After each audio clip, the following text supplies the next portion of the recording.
Atoms that are one or more electrons short of a stable electron arrangement in their outer energy level can also become stable by sharing electrons with other atoms in a process called covalent bonding.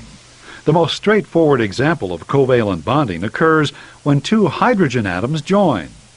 Hydrogen atoms are one electron short of filling an outer energy level that holds two. When two hydrogen atoms share their electrons, both become more stable as a result. As the nuclei of two hydrogen atoms are identical, neither can completely capture the other's electron. As a result, the electrons spend part of their time in the outer energy level of each hydrogen atom.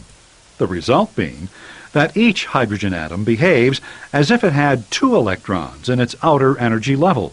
The negatively charged area created by the overlapping energy levels attracts the positively charged nuclei of each hydrogen atom. Thus, the two atoms stay together, not because they are attracted to each other, but because the positively charged nuclei of each hydrogen atom is attracted to the area of negative charge created between them by the shared electrons. The bonds formed as a result of these attractions are called covalent bonds. The units of matter formed by atoms joined through covalent bonds are called molecules. Some of the atoms most common in biological molecules are carbon, hydrogen, oxygen, nitrogen, and sulfur. Atoms of all these elements are one or more electrons short of a stable outer energy level. They obtain stability by sharing one or more pairs of electrons with one or more other atoms.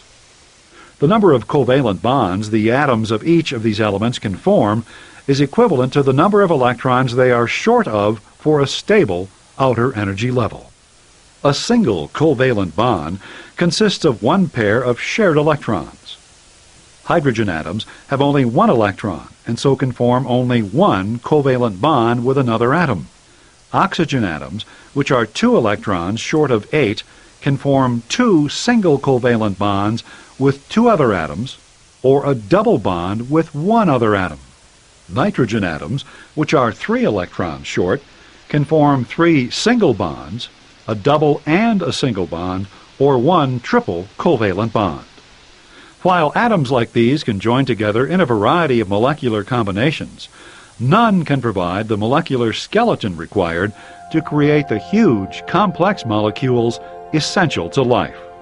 But fortunately for we living organisms, carbon atoms, which are 4 electrons short of 8 in their outer energy level, can.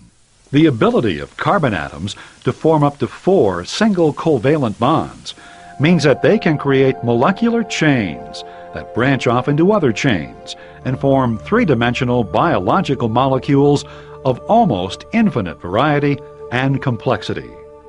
Thus, carbon atoms form the molecular skeleton of all the large molecules found in living organisms. While these large carbon-based molecules are critical to life, so are other, much smaller molecules. Molecules of H2O.